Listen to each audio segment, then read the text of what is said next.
Hi, it's France Hutchison. Welcome to this PedaYoga studio. I um, I wanted to tell you three things, probably three surprising things about yoga and the misconception about yoga.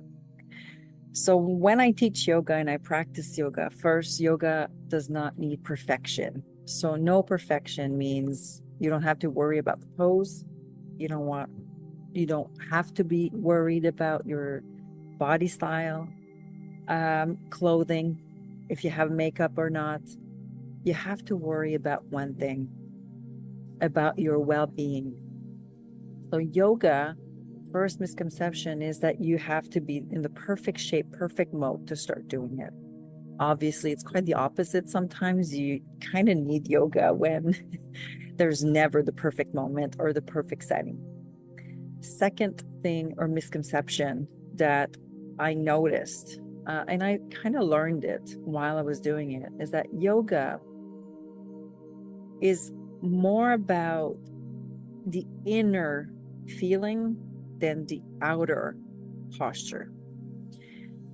And this is where there's a link with coaching as well. So, yoga, you have to learn, or what you do is you learn to be in the pose and to practice the pose and deconstruct what's in your mind. And let me explain. How often do you practice the yoga pose and you kind of compare yourself? Or you say things in your head like, oh my gosh, this is hard. I have trouble here. It hurts there. And then your mental mindset or your mindset is not in the optimal place. So when I teach yoga, I bring that safe space for people, but at the same time, not just the safe space in here. And this is where the entire yoga mindset it kicks in. So, what do you say to yourself? How do you feel? What do you resist? What do you let go of? And these are the things I'm teaching while I'm teaching yoga and I'm practicing yoga. And I'm actually teaching it to myself quite often, actually. So, misconception is that yoga is all about the exterior, it's really about the interior, what you say to yourself. So, it's a really mental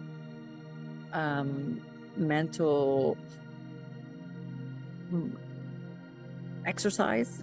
Let's use exercise for the sake of using exercise as a word. So that's number thing. So perfection, the mindset, inner world, inner work, the things that you say to yourself. And the third thing about yoga, and it doesn't have to be a mental struggle all the time. It can be just linked to letting go through breathing. So this is what I like to teach.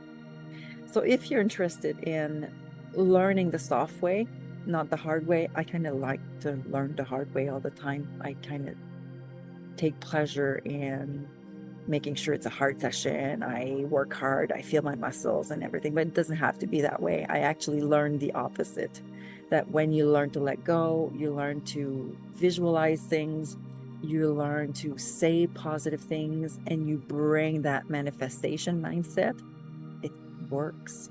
I know your brain will say something, this is too stupid, this is too easy, but you will learn to go with that flow. And this is why I love flow yoga, yoga with flow, because it teaches you something in your mind. So if you're left brain like me, if you like to struggle most of the times and you like to work hard in order to achieve something and you're an achiever, maybe you need to learn the opposite.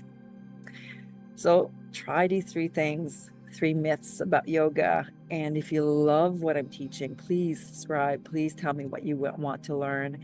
And yes, I will do more of those yoga sessions, not just for kids, but for adults as well, because I think we're the best model for our children, for children around us. And if you're an educator or teacher, I think you will learn by manifesting things for yourself. At the same time, teaching kids, because you know what? We're all here to learn and to teach others. And this is how we learn the best, is by teaching others what we do.